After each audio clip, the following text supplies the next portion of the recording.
మాట్లాడుతున్నావు కదా, నీ సోషల్ మీడియాలో ట్రోల్ చేసుకుంటున్నావు కదా, ఈ రోజు ఎవరైనా కమెడియన్ ఉన్నారంటే అది మా ఆఫ్ నాలెడ్జ్ సవిత అని ప్రజలందరికీ కూడా మందటైంది. వెన్నుపోటుకు 2 ఏండ్లు కార్యక్రమం రాష్ట్ర వ్యాప్తంగా బాగా సక్సెస్ఫుల్ గా జరిగింది అని గ్రహించిన టీడీపీ నాయకులందరూ కూడా, ఎమ్మెల్యేలు కానీ మంత్రులు కానీ, వాళ్ళందరూ కూడా అవాకులు చవాకులతో ఈరోజు భయపడి మళ్ళా 2 ఏళ్లలో నమ్మకం అనే ఒక కార్యక్రమం నిర్వహించినారు. మంత్రి సవితమ్మ, సత్యసాయి జిల్లాకు చెందిన మంత్రి సవితమ్మ గారైతే కడపలో ఉత్తు కుర్చీలతో పాటు మాట్లాడి ఛాలెంజ్ చేసింది. జగన్మోహన్ రెడ్డి గారు 175 నియోజకవర్గంలో ఎవరినైనా మీరు పంపియండి, చర్చకు మేము సిద్ధమనింది.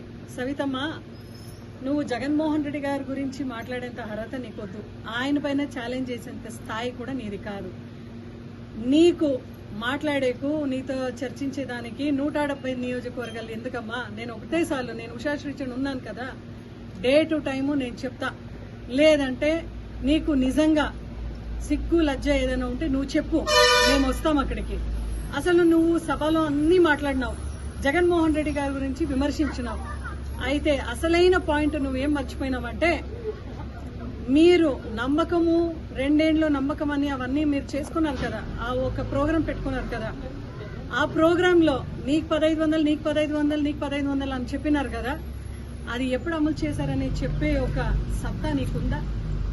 నిరుద్యోగ భృతి 3000, నీకు 3000 నీకు 3000 అన్నారు కదా నిరుద్యోగ భృతి, అసలు ఎప్పుడు ఇచ్చినారని చెప్పే అంత సత్తా నీకుందా? పోనమ్మా, బీసీలందరికీ కూడా నువ్వు పెన్షన్ ఇస్తాము 50 ఏండ్లకి అని చెప్పి ఓటేయించుకున్నావు కదా, కనీసం ఆ బీసీ పట్ల ఎప్పుడన్నా నువ్వు ఆలోచించినావా? ఎప్పుడు ఇస్తు నువ్వే బీసీ శాఖ మంత్రి కదా, నువ్వు అన్నీ మాట్లాడతావు కదా, మీరు ఎప్పుడు ఇవ్వగలుగుతారో ఆ పెన్షన్ అని, లేదంటే దాన్ని ఎగరగొట్టేస్తారా? ఇచ్చే ఆలోచన ఏమైనా ఉంది అని మాట్లాడేంత దమ్ము ధైర్యం నీకుందా? లేదు. రైతులందరూ కూడా ఎంత కష్టపడుతున్నారు, కనీసం రైతులందరికీ కూడా ఎప్పుడు ఇస్తావు నువ్వు ఆ 20,000 అనేది పూర్తిగా మీ ప్రభుత్వం ఎప్పుడు ఇస్తుంది అనేది కూడా నువ్వు చెప్పే ఒక స్థితిలో ఉన్నావా? అసలు అది లేదు. రైతు భరోసా ఎగ్గొట్టారు. మళ్ళా మీరు అమ్మఒడి గురించి నువ్వు మాట్లాడుతున్నావు. 40 ఏండ్లు ముఖ్యమంత్రిగా ఉన్నారు, 40 ఏండ్ల అనుభవం ఉంది, ఇన్నేళ్లు ముఖ్యమంత్రిగా ఉన్నారు చంద్రబాబు నాయుడు గారని మీరే చెప్తారు. మళ్ళా ఆయన ఇన్నేళ్లు ముఖ్యమంత్రిగా ఉన్నా కూడా ఒక్కసారి కూడా ఇలాంటి ఒక సంక్షేమ పథకాలు ప్రవేశం పెట్టాలనే ఆలోచన రాలేదు. జగన్మోహన్ రెడ్డి గారు ఏదైతే చేసినారో అవన్నీ కూడా మీరు డిటో కాపీ కొట్టుకున్నారు. కాపీ కొట్టి పోనీ అదన మీరు క్రెడిట్ చోరీ మీరు చేసుకుంటున్నారంటే ఆ సంక్షేమ పథకాలు కూడా పూర్తిగా చేయలేకపోతున్నారు. ఇవన్నీ లొసుగులు నీలో ఉన్నాయి కాబట్టి సవిత, నేను అడిగిన ప్రతి క్వశ్చన్స్ కు నీకు ఆన్సర్ చేసే దమ్ము ధైర్యం లేదు.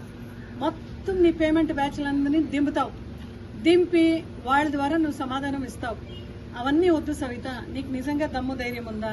నేను అడిగే ప్రతి క్వశ్చన్స్ కు నువ్వు ఆన్సర్ చెప్పు.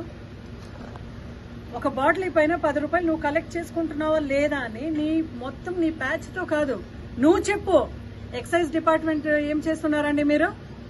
డెఫినెట్లీ దీన్ని ఇంకా పెద్ద ఎత్తున మేము ఈ కంప్లైంట్ చేయబోతున్నాము ఎక్సైజ్ డిపార్ట్మెంట్ పైన. ఇదేమైనా మీరు ఆపకపోతే ఈ 10 రూపాయలు, ఎందుకంటే ప్రతి న్యూస్ పేపర్స్ మీడియాలో కూడా వస్తున్నాయి, అయినా కూడా ఇట్లా కలెక్షన్ చేసుకుంటున్నారు ఈ టీడీపీ లీడర్స్ అంటే మేము ముమ్మాటికి కూడా మేము అది ఒప్పుకోము. మీరు చేస్తా ఉండేదే తప్పు. Permits room, non permits room ఇవన్నీ పెట్టుకోండి, మీరు చేస్తా ఉండే తప్పు. దాంట్లో ఈ 10 రూపాయల కలెక్షన్ గురించి ఎవరైతే కలెక్షన్ తీసుకుంటున్నారో వాళ్ళ ద్వారా నువ్వు మళ్ళీ కౌంటర్ పెట్టడము చాలా కామెడియన్ గా మారావు సవిత. నువ్వు ఈ రోజు నీకు చెప్తున్నాను, ఇంకొకసారి నువ్వు జగన్మోహన్ రెడ్డి గారి గురించి మాట్లాడే స్థాయి నీది కాదు.